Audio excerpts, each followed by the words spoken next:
Hi guys, this is Subhash Rao. Welcome to my YouTube channel.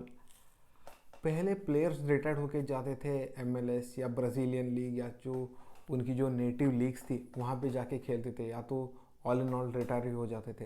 पर अभी एक नया लीग आया है, सऊदी प्रो लीग। 5-6 महीने में उनकी फुटबॉलिंग की जो पॉइंट ऑफ व्यू थी, एक फुटबॉल फैन की पॉइंट ऑफ व्यू थी, वो उसको कम्प्लीटली बदल दिया है सऊदी प्रो लीग ने। आखिर ऐसा हो क्यों रहा है और सऊदी प्रो लीग ऐसी कर क्यों रही है?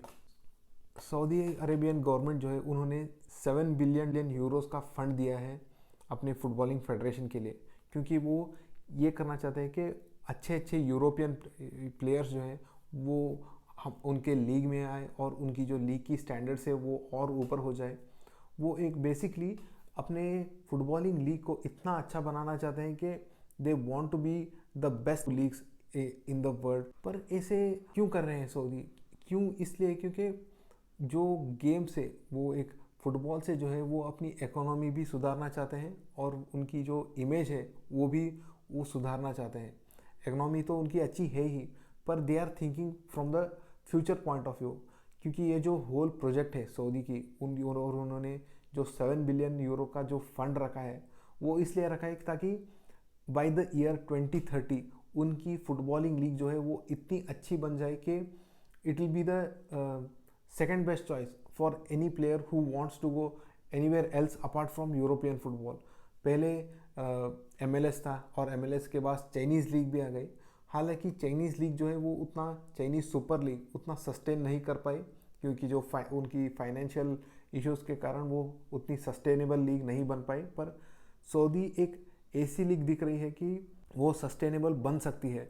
और उनकी जो हमने देखा है कि कैसे सऊदी की जो लोग हैं वो कैसे अब एक श्रूड बिजनेसमैन रहते हैं, अपने बिजनेस कैरी करते हैं और उनका जो कैसे एक विजन को वो अचीव करते हैं, वो एक बहुत ही एक सिस्टमेटिक मैनर में करते हैं। इस टाइम तक सऊदी में जो है वो उतने स्पोर्ट्स उतने चर्चा में नहीं रहते, उतने डेवलपमेंट उनको नहीं मिल रहा था। पर सऊदी जो है वो सिर्फ फुटबॉल में नहीं, वो F1 में भी हो गया और क्रिकेट में भी हो गया। वो और अपनी जो इकोनॉमी है वो फुटबॉल से या तो क्रिकेट या F1 से, कहीं भी WWE भी अभी सऊदी अरेबिया में होने वाला है।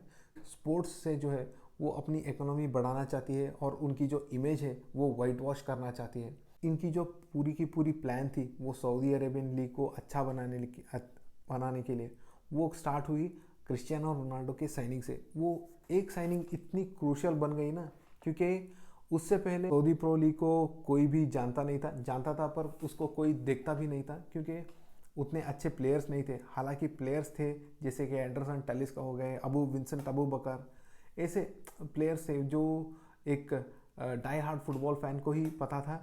पर उसके अलावा एक बिग नेम प्लेयर नहीं था सऊदी लीग में। इससे क्या हो गया, वो रोनाल्डो को लाने के बाद जो पूरी वर्ल्ड की जो फोकस थी वो शिफ्ट हो गई सऊदी प्रो लीग की। हम तो जानते ही हैं कि रोनाल्डो कितने एक इन्फ्लुएंशियल प्लेयर है, और उनके सऊदी प्रो लीग जाने के बाद वहाँ पे जो टीवी व्यूइंग हो गई, या तो उनकी जो इंस्टाग्राम फॉलोअर्स हो गए, या तो सोशल मीडिया में उनका जो फॉलोअर्स थे वो बहुत ही हाई हो गया। तो इससे क्या हो गया, सऊदी प्रो लीग को और अपने जो व्यूवरशिप थे और उनको फुटेज मिलने लगा और उनको पब्लिसिटी मिल गई। तो इस कारण जो है वो अभी इस ट्रांसफ़र विंडो में सऊदी ने जो है वो पूरा का पूरा धमाका ही कर दिया है। वो कितने अच्छे अच्छे प्लेयर्स को ले गए हैं, जैसे कि जॉर्डन हेंडरसन हो गए, नेमार हो गया।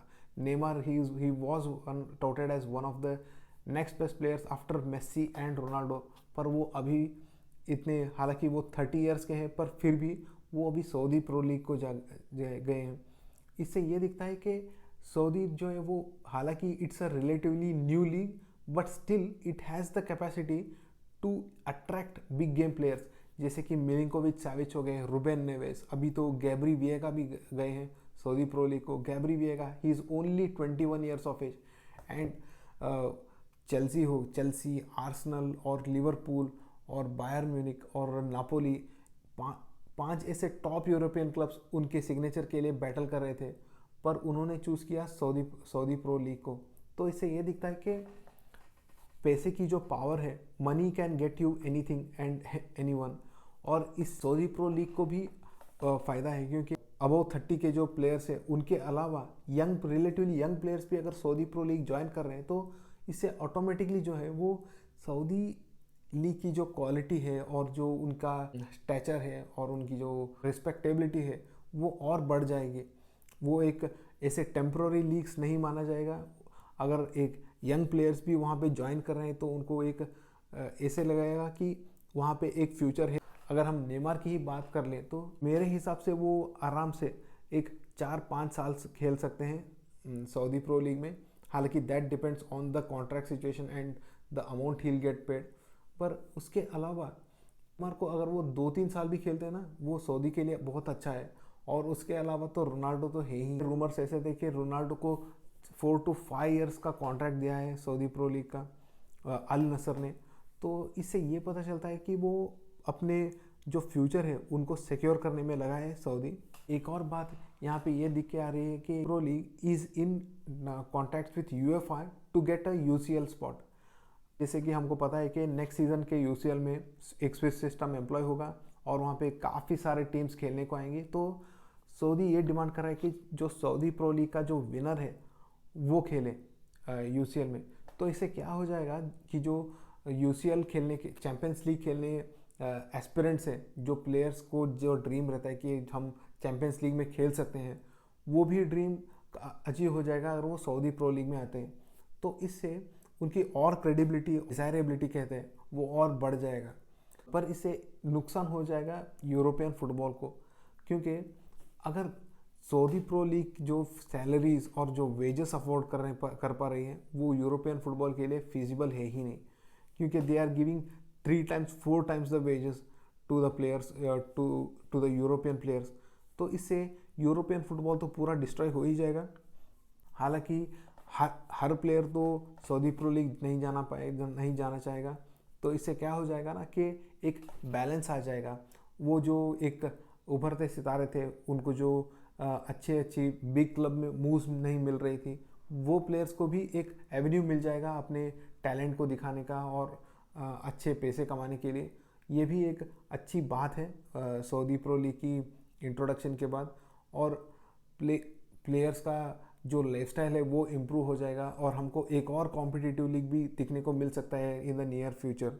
यूरोपियन जो क्लब्स हैं अभी, वो भी एक, मुझे लगता है कि यूरोपियन क्लब्स भी सऊदी प्रो लीग को कॉम्पीट करने के लिए कुछ ना कुछ प्लानिंग करेगी ही। मुझे ऐसा लग रहा है कि जो सुपर लीग थी शायद वो सुपर लीग को वापस लेके आ जाए, या जो सुपर लीग की जो अभी डेड हो गया था उसको शायद रिवाइव करके लेके आए, क्योंकि उस सुपर लीग के आने से वो जो बिग क्लब्स हैं उनको और मनी बूस्ट मिलेगा और उससे वो ईजिली सऊदी प्रो लीग से कम्पीट कर पाएंगे।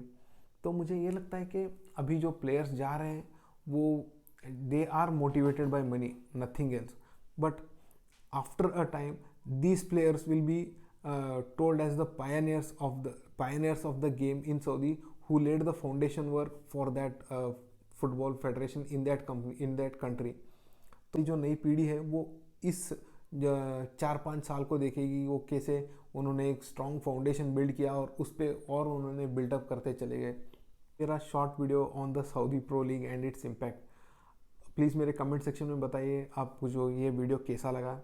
मैं ऐसे और फुटबॉलिंग वीडियोस लाता रहूँगा, तो प्लीज़ तब तक के लिए मेरे चैनल पे बने रहेगा। अगर आपको ये वीडियो अच्छा लगा तो please like, share and subscribe to the channel.